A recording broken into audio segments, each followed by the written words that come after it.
Hello, मेरा नाम अंजलि है। मैं अभी 24 साल की हूँ और मेरी ज़िंदगी में इतना कुछ हो चुका है कि कभी-कभी सोचती हूँ, ये सब एक सपना तो नहीं? मैं एक छोटे से गांव में पली बड़ी हूँ, जहाँ हर कोई एक दूसरे को जानता है और बातें घर-घर में फैल जाती हैं। मेरी आंखें बड़ी-बड़ी हैं और लोग कहते हैं कि जब मैं मुस्कुराती हूँ तो दुनिया रुक जाती है। मेरा फिगर ऐसा है कि जब मैं साड़ी पहनकर बाहर निकलती हूँ तो हवाएं थोड़ी सी शरारती हो जाती हैं, मानो वो मेरे साथ खेलना चाहती हूँ। लेकिन मैं वैसी लड़की नहीं हूँ जो सिर्फ बाहर से चमकती हो। अंदर से मैं बहुत साफ दिल की हूँ। आज मैं तुम्हें अपनी कहानी सुनाती हूँ, वो कहानी जिसमें राकेश आया और सब कुछ बदल गया। शुरू से बताती हूँ, धीरे धीरे, क्योंकि ज़िंदगी भी तो ऐसे ही चलती है, एक एक कदम से। मैं गांव की एक साधारण लड़की थी, लेकिन पढ़ाई में तेज़। कॉलेज जाने लगी थी शहर में, जहाँ बस से रोज़ आना जाना पड़ता था। एक दिन बस में बैठी थी, खिड़की के पास, और बाहर के नज़ारे देख रही थी। तभी राकेश आया। वो बस में चढ़ा और उसकी नज़र मुझ पर पड़ी। वो लंबा चौड़ा था, मूंछें हल्की सी, और आंखों में एक ऐसी चमक जो कहती थी कि वो ज़िंदगी को जीना जानता है। वो मेरे पास वाली सीट पर बैठ गया और मुस्कुराया। बहन जी, क्या ये सीट खाली है? उसने पूछा। लेकिन उसकी आवाज़ में वो बहन जी कुछ ऐसा था कि लग रहा था मानो वो कह रहा हो, तुम्हारी ये सीट मेरे लिए बनी है। मैंने हल्के से सिर हिलाया और वो बैठ गया। बस चलने लगी और हमारी बातें शुरू हो गईं। वो बताने लगा कि वो शहर में जॉब करता है, एक छोटी सी कंपनी में, और गांव से रोज़ आता जाता है। मैंने बताया कि मैं कॉलेज जाती हूँ, और वो हंसकर बोला, अरे वाह, इतनी स्मार्ट लड़की, पढ़ाई कर रही हो। मैं तो सोचता हूँ तुम्हारी जैसी लड़की को तो दुनिया जीतनी चाहिए। उसकी बातों में एक डबल मतलब था। जैसे जीतनी कहते हुए उसकी आंखें मेरी तरफ देख रही थीं, मानो कह रही हूँ कि तुम्हें जीतने का मन है।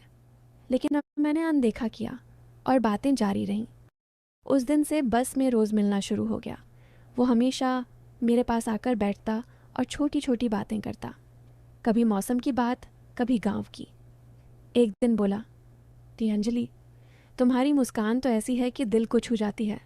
मैंने शर्मा कर कहा, अरे राकेश भैया, ऐसी बातें मत करो। लेकिन वो भैया सुनकर हंसा और बोला, भैया, मैं तो तुम्हारा दोस्त हूँ अंजलि। उसकी आवाज़ में वो गर्माहट थी जो थोड़ी सी उत्तेजना पैदा करती थी, जैसे मानो वो कह रहा हो कि दोस्ती से आगे कुछ है। मैं सोचती रहती कि ये लड़का क्या चाहता है, लेकिन बातें इतनी मीठी होती कि रुक नहीं पाती। धीरे धीरे हम फ़ोन पर भी बात करने लगे।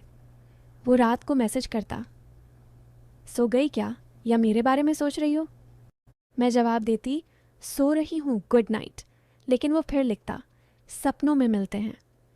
ऐसे मैसेज जो थोड़े से शरारती लगते, लेकिन मैं सोचती कि शायद वो मजाक कर रहा है। एक शाम बस में हम बैठे थे और बस रुकी हुई थी क्योंकि आगे ट्रैफिक था। वो मेरे करीब आया और बोला, अंजलि, तुम्हारी ये चूड़ियाँ कितनी सुंदर हैं। जब बजती हैं तो दिल की धड़कन बढ़ जाती है। मैंने हंसकर कहा, तुम भी ना हर चीज़ में कुछ ना कुछ ढूंढ लेते हो। वो मुस्कुराया और उसकी उंगली हल्के से मेरी चूड़ी को छू गई, जैसे गलती से। लेकिन वो स्पर्श ऐसा था कि लगा मानो वो जानबूझकर किया हो, और मेरे मन में एक अजीब सी हलचल हुई। मैंने सोचा, कहीं ये आगे कुछ करने की सोच तो नहीं रहा। लेकिन वो तुरंत पीछे हट गया और बात बदल दी। चलो कल कॉफ़ी पीने चलें, उसने पूछा। मैंने मना किया, नहीं, घर पर माँ इंतज़ार करती हैं। लेकिन वो बोला, अरे सिर्फ कॉफ़ी, कुछ नहीं। जैसे मानो वो कह रहा हो कि कॉफ़ी के बहाने कुछ और। मैंने फिर मना कर दिया, लेकिन मन में सोच रही थी कि कहीं ये सच में अच्छा लड़का तो है, या सिर्फ समय पास कर रहा है। फिर एक दिन कॉलेज से लौटते वक्त बस में वो नहीं था। मैं अकेली बैठी थी और सोच रही थी कि आज कितना खाली लग रहा है। तभी फ़ोन आया उसका, अंजलि, आज बस मिस हो गई, लेकिन मैं तुम्हारे गांव के पास हूँ, एक काम से। मिल सकती हो? मैंने सोचा, क्यों ना मिल लूँ। घर के पास एक छोटी सी दुकान पर मिलने को कहा। वो आया और उसके हाथ में एक छोटा सा पैकेट था। ये तुम्हारे लिए, बोला। मैंने खोला तो अंदर एक सुंदर सा स्कार्फ था। तुम्हारी गर्दन पर अच्छा लगेगा, उसने कहा, और उसकी आंखें मेरी गर्दन पर रुक गईं, मानो वो कल्पना कर रहा हो। मैं शर्मा गई। धन्यवाद, लेकिन इतना महंगा क्यों? वो बोला, अरे तुम्हारी मुस्कान के लिए कुछ भी।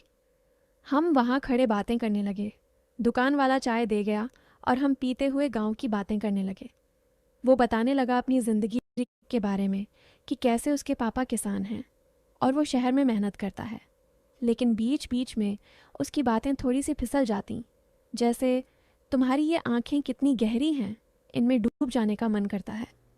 मैं हंस देती, लेकिन मन में सोचती कि ये डूबना क्या मतलब है, कहीं वो मेरे साथ कुछ गलत तो नहीं सोच रहा। धीरे धीरे हमारी मुलाकातें बढ़ने लगीं, कभी बस में, कभी फ़ोन पर, कभी गांव के बाहर। एक दिन वो बोला, अंजलि तुम्हें पता है मैं तुम्हारे बारे में सपने देखता हूँ। मैंने पूछा, कैसे सपने? वो हंसा, अच्छे अच्छे, जहाँ हम साथ घूमते हैं, हंसते हैं। लेकिन उसकी मुस्कान में कुछ छिपा था, जैसे मानो सपनों में कुछ और हो। मैंने सोचा शायद वो प्यार में है, लेकिन मैं तैयार नहीं थी। मैंने उसे बताया कि मेरी पढ़ाई पहले है और वो समझ गया लगता था। लेकिन फिर भी वो छोटी छोटी चीज़ें करता जो मुझे सोचने पर मजबूर कर देती। जैसे एक दिन फ़ोन पर बोला, अंजलि आज तुम क्या पहनी हो? मैंने कहा, साड़ी। वो बोला, वाह, साड़ी में तुम कितनी ग्रेसफुल लगती हो, जैसे कोई राजकुमारी। लेकिन ग्रेसफुल कहते हुए उसकी आवाज़ थोड़ी भारी हो गई, मानो वो कल्पना कर रहा हो कि साड़ी कैसे लग रही है। मैंने बात बदल दी, तुम्हारा दिन कैसा रहा? और वो बताने लगा। समय बीतता गया और हमारी दोस्ती गहरी होती गई। अब वो मेरे घर के बारे में पूछता, मेरी फैमिली के बारे में। एक दिन बोला, अंजलि मैं तुम्हारे घर आऊँ? मैं डर गई।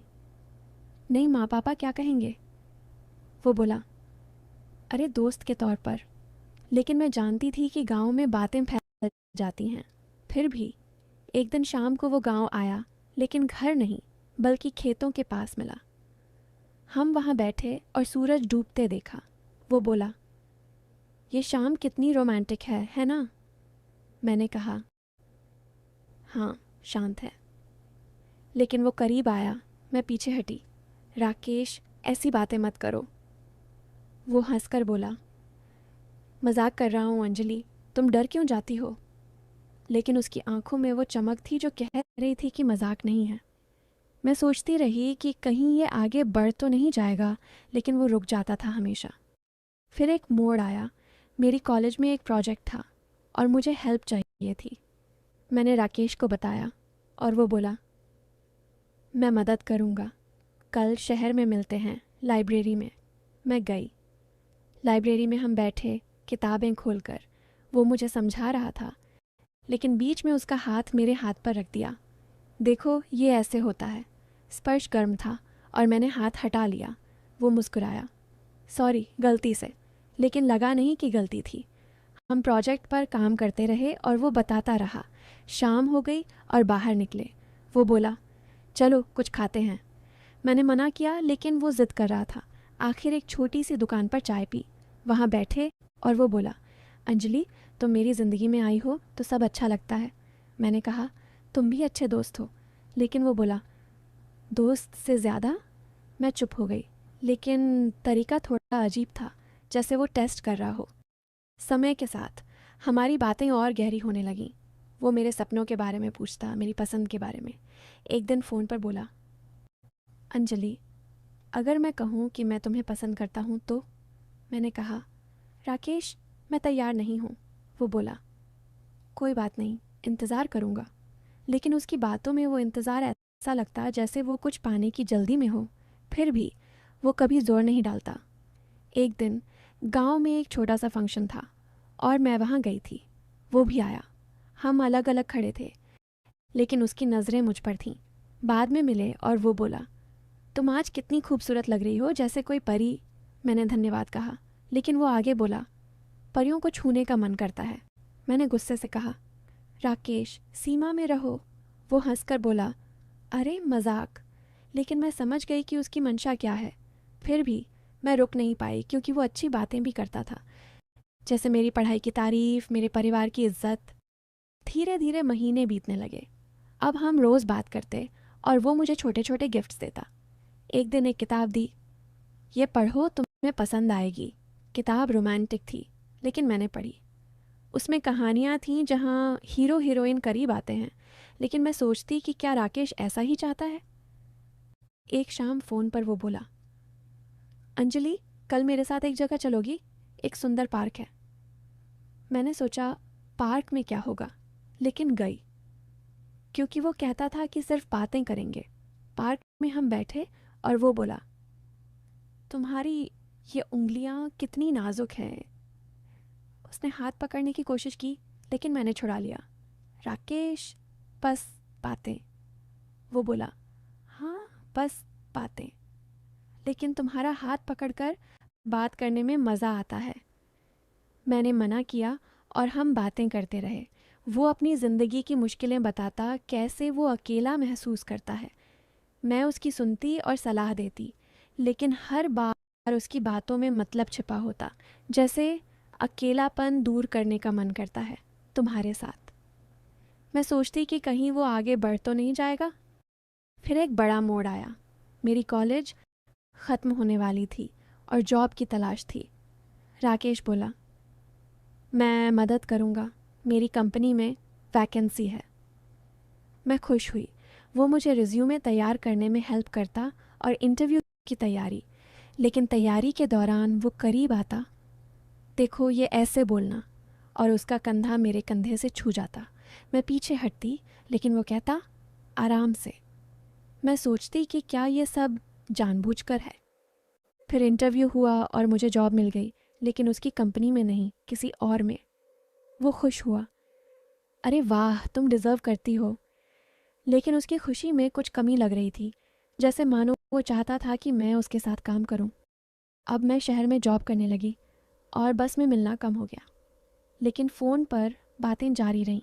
वो बोला, अंजलि, अब तुम बिज़ी हो गई हो, मिलना तो बनता है। एक दिन मिले एक कैफ़े में, वहाँ बैठे कॉफ़ी पीते हुए। वो बोला, तुम्हारी ये लिपस्टिक कितनी ब्राइट है, लगता है मानो किस करने के लिए बुला रही हो। मैं चौंक गई। राकेश, क्या कह रहे हो? वो हंसा, मजाक अंजलि, लेकिन सच में तुम्हारे होंठ सुंदर हैं। मैंने गुस्से से कहा, बस करो ऐसी बातें। लेकिन वो बोला, सॉरी, लेकिन मैं तुम्हें प्यार करता हूँ। ये पहली बार था जब उसने साफ कहा। मैं चुप हो गई। मन में उथल पुथल थी। क्या वो सच में? मैंने कहा, मुझे समय दो। वो बोला, जितना समय चाहिए। समय बीतता गया और मैं सोचती रही। उसकी बातें अब और गहरी होने लगीं।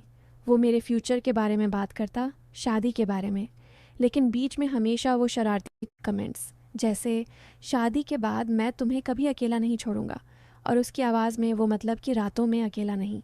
मैं डरती, लेकिन आकर्षित भी होती। फिर एक दिन बड़ा फैसला लिया। मैंने उसे मिलने बुलाया।